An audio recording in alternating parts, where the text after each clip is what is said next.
When you hear the word diabetes, what's it make you think about? It's just my life. It's your life. It's my life. I've had diabetes since I was diagnosed on my 3rd birthday. So when you say diabetes to me, it's just how life is. So, you've been insulin dependent all of these years. Yes, I am type 1 and recently insulin resistant. So type 1 insulin resistant diabetic. Okay. Big fun. So you're the first person that's had type 1 that I've talked to. Okay. So tell me a little bit about what it's like growing up with diabetes. You know, the interesting part about growing up with diabetes is because I was so young when I was diagnosed, there's never a point in life that I don't remember being diabetic. And therefore, during that entire time, my family was diabetic also. And what is interesting about that is for my youngest memories, I don't remember feeling deprived. We were a farming family in the first place, so the reality is that we were eating a lot of vegetables and meats from the farm. Anyway, there weren't a lot of extras like Cokes or sodas. That wasn't really a temptation, which actually I'm very thankful for, because in those very formative years, those weren't habits that I was creating in my life. But there were times, of course, I remember birthday parties where everybody else got cake, and bless the mama's hearts, I got celery sticks with peanut butter, or they would say, well, you can have a cupcake but with the icing off, and that was a big deal. And those were usually my closest friends because they knew my mom very well, and so they would ask ahead of time. So I know that the other parents were trying to do the best they can to accommodate a diabetic child, because the reality here in Morgan County is that I was the only diabetic child. There were many, many elderly individuals who had what we now know of as type 2 diabetes, but I was an anomaly. And so teachers didn't really know what to do with me, and that was a challenge, and I felt very loved in my family, but I felt very isolated because I was the only one. So that was a bit of a challenge, but what was lovely in that time is that kindergarten through 8th grade was all in one school. So the people that I went to school with for all of those years, we just grew up together, and I wasn't a big deal. They learned me back in kindergarten. There was some jealousy because realistically I did get some special attention, I think, but for the most part, all of those kids from kindergarten to 8th grade, we were this little pack of buddies for all those years, and we all knew each other's challenges, and they knew mine, and for the most part, they were great. And I think that small town, that opportunity, that unique opportunity that presented itself in a small town was very, very good, because I never knew mockery, or except for the occasional small child remark, but then there would always be a friend who stood up for me.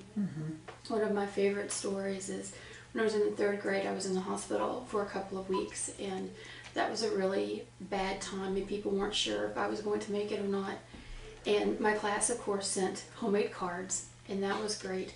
But when I got back to school, there was a young man who, looking back, there are lots of reasons for why he may have said it, but at the time, as a 8 or 9-year-old, you don't know. But he actually said, "I wish you would have died." And bless her heart, my best friend Becky just hauled off and kicked him as hard as she could, right in the shins. And that sums it up, and he didn't mean it. He probably was very scared and worried, and there are lots of reasons why he may or may not have said that, but I will never forget that little girl kicking the daylights out of this guy. And of course then she had to be punished, so she had to sit in during play period, and I sat right next to her along with the other bunch of little girls, and that was the group mentality. And so there were challenges, but there were also some highlights as well. Still friends with her? We do see each other. Of course, you know, in the 25, 30 years passing, we've grown somewhat apart, but I would have to say to you that yes, she still holds a very near and dear place in my heart, and I would say do the same for her. And just one of those friends, you may not see each other for years, but then when you do, it's the same. And I have lived away for 20 years, and all through that time, she would always ask when she saw my mom, "How's Beth? How's her blood sugar doing?" And that's just for that group of kids, and that we were all knit together, and that's just a common string theme that went through there. So, What happened when you got into high school? high school was a little bit more difficult because it wasn't the small group of people that had been there, and you know, the lunchroom ladies who watched everything that went on my plate. It was a bit bigger as far as the environment, and that was harder. There, of course, were new temptations, and that, I mean, you're faced with things as a teenager that you're not faced with as a young child. It got hard because, you know, a cute guy would walk past, and most girls just get all of Twitter and blush. Well, I would do that, and then my blood sugar would shoot up and then crash, and you think, oh, I'm never going to get a date. Please don't cut that into just the only soundbite of me that goes in. I would appreciate that. But you know, there were those unique challenges of adolescence, and you know, just I think when you reach puberty and you've got all those things going on in your body, and then you add to that the challenges of diabetes and the ups and the downs of low and high blood sugars. And then the other thing that was a challenge was we had 2 breaks throughout the day, and there was a concession stand, and you know, that was student run. They weren't watching. I could get sodas from the machine, and I want to be clear, it's my own responsibility what I put into my body, and even then it was. And my parents had taught me what kind of foods would and would not work. My endocrinologist had done the same thing. I knew what I should choose and what I should not. But you know, when no one's looking, you can do those things. And so those presented challenges. I think I was very lucky. At the time I was growing up, there were not a lot of fast food places here in Morgan County. So that didn't present a huge challenge. That was certainly something I faced when I went to UK. And what did you study at UK? Social work. Okay, very good. I think when you started, you said you were also now insulin resistant. So could you talk a little bit about that? I can. For the past, 12 years, I have worn an insulin pump, and I love the things that are there now, the insulins that work very, very quickly. The fact that a machine, the testing machines, I actually have one in my pocket right now. The first one I had was huge, but You might have been on some of those ones that were the big portable ones they had. the first one I got, That only you could have it in the hospital. no, I did not have that, but Okay. oh my goodness, did those early clickers, did those babies hurt? They did. But I started seeing, as I progressed in my career, up the ladder of responsibility. Some people call that the ladder of success. I would call it the ladder of responsibility. And I found myself in more and more stressful situations. I would use the bolus wizard on my pump, and that's just a feature where you can put in how many carbohydrates you have eaten, what your current blood sugar is, and it does all the work for you and tells you how much insulin you need to put in. And it kept going up and up, the amount of insulin I had to take, yet my blood sugars were staying very, very high. And I was fortunate at the time. I was sitting on the board of directors for the American Diabetes Association in the Cincinnati area. And of course I was surrounded by fantastically knowledgeable people about diabetes and endocrinologists. So through that opportunity, I've been able to have a partnership with my endocrinologist for the past 10 or 11 years. So we know each other very well. And we began to do testing, and it just wasn't coming down. So we tried metformin. That did not work. And then we switched. I have been on the roller coaster ride of what I would call every insulin in the world. And at one point, he just kind of said, you know, Mary Beth, I don't know what to do with you. I'm not sure what's going on. And he put me on a very concentrated insulin. And aside from times when I was a child, when I went so low that I actually went into a coma, using that insulin resulted in 2 lows where, though I was in my apartment, I did not know who I was. I did not know my name. I was completely unaware of what was going on, and very thankfully I was able to get to a neighbor's home, but those were very scary times, and so I did not want to continue with that medication. So even now, we are playing around and working with that. But those were my first brushes with the complications of diabetes, because so many times you want to think, I won't be able to see, or I may, you know, my kidney, or, you know, all these different things. And no one had said to me, with diabetes, you have the risks for other illnesses. And as it turns out, I actually have polycystic ovarian syndrome, which is quite common in women with diabetes. And so that led in part to the insulin resistance. And then ultimately, I just found out about a year or so ago that I have celiac disease, which is also very closely related to diabetes. And all of those crazy things mixing together, we feel now, are what contribute to the insulin resistance. So just a traditional treatment plan of checking your blood sugar and utilizing insulin, and for me using an insulin pump, those didn't work for me, because I also had to take into account, not only do you have to count carbohydrates, but those better not be carbohydrates that have wheat in them. And that has been, I think, maybe the thing that has made me angry about diabetes, because to be fair, I feel like I should not have to have 3 illnesses. Somebody at least should have to have 1. But those, you know, the insulin resistance was hard, because you do everything you're supposed to do, and it just some days doesn't work. And that's when you have to realize it's not as simple as counting your carbohydrate. You need to know what kind of carbohydrate that is. Are you getting your protein in with that? And it's not as simple as just high or a low blood sugar, because with as much insulin as I was taking, that was enough insulin to fuel 14 diabetics. But for me, I would be taking, you know, 150 units of insulin a day and having a blood sugar that was 200, 250, and being excited, wow, that's not 400.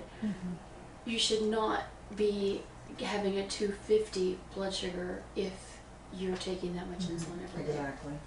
Well, you're very knowledgeable about your disease. Well, you know, I've had a lifetime. Yeah. And so, one with, you know, the work that we're really trying to do right now, because we can't prevent type 1, but we can prevent type 2. And unfortunately, we're seeing a growing number of children who are overweight or obese and may not be diagnosed with diabetes, but they're probably pre-diabetic, or maybe even have diabetes and just not diagnosed. I wonder what your thoughts are about that. I have very strong thoughts on the topic of young children with type 2 diabetes. As I mentioned earlier, I sat on the board of directors with the ADA in Cincinnati, and one of my roles was to lead their camp. And so I led camp, oh, I forgot the name of it.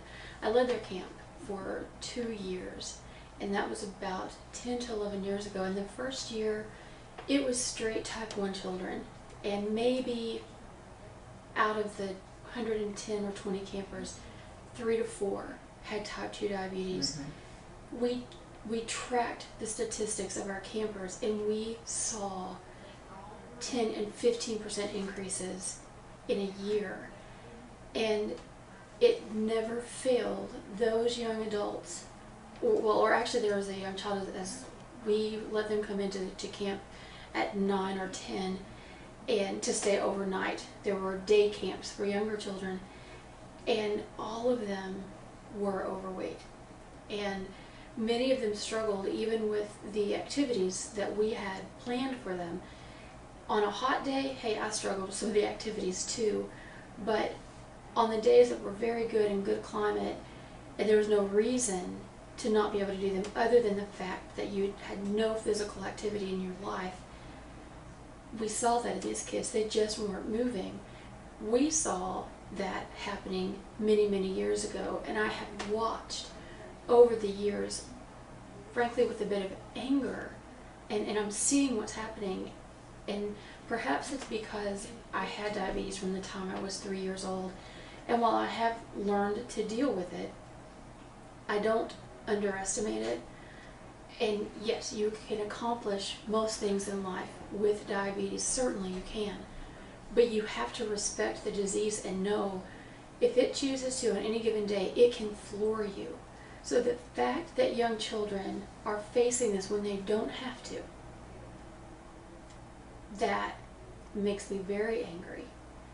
And I would love to motivate parents to step out of denial. If you could talk to my mom and she had the opportunity to say, if I could do anything to keep this disease from touching my child, would I?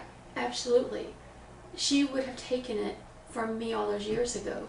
She would have laid down her life to take it from me even now. The reality is, you don't want to be a parent of a diabetic if you can do what you can to keep your child healthy. Now, if your child is diagnosed, you adjust. You are a pivotal player in the life of that child. You are the primary force in whether that child's going to be a positive outlook diabetic or a negative outlook diabetic. And the path of each type of those diabetics, they can be very, very different. And as a parent, you can do so much. I thought that my siblings did without, because I was a diabetic. I'm the youngest of 5. And I really thought, since I couldn't have sweet things, and that was the philosophy back in the 70s, that they didn't get to either. It wasn't until I was a teenager that I realized that after I went to bed at night, that's when they had ice cream and cookies. Mom kept it in a deep freezer outside in a warm house. I never even knew. I'd open the refrigerator or the freezer and it wasn't there. And so it is a family disease, and it is something that a parent can guard against. Guard against diabetes coming into your home by reading the labels on food, by planning a menu for the week and then doing your grocery shopping. You can be a warrior about keeping diabetes out of your home. Once it's in, you can be a warrior about keeping it in its place. But to walk on a path of denial and say, you know, my child is just, he doesn't like physical activity, or, well, you know, it just makes me sad that she can't have that cupcake, or, you know, she has to work with so many things, and I just want her to have this. You always want your child to have good things in life. Their health is the best thing that you can give to them. It's hard, but walk with your child. Let it be a family time. Get them moving. I'm very passionate about type 2 diabetes in children because it is preventable, it is avoidable, and it should be. And though I may sit here looking very healthy to you and happy and adjusted, that is not to say that it has not been a very hard journey and won't continue to be a very hard journey. Keep your kid off that track. If you possibly can, don't go there. You don't have to go there. And it makes me angry that a child could be put into a place of facing that, because it doesn't go away. And it may be treatable, but it doesn't go away. And it's not something you want to deal with for 40, 50, 60 years if you don't have to. Exactly. Okay, so do you live here in this county? I do. I just moved back after 20 years away. Oh, we want you. It's like the army. We want you. I don't know how much Elaine told you about the coalition? Did she talk to you about it? Nothing about it. She just drafted you into She it. just drafted me. Okay. We're really focusing on prevention. Mm-hmm.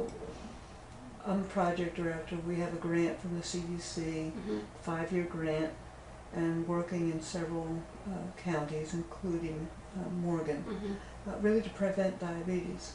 We need you as a team player.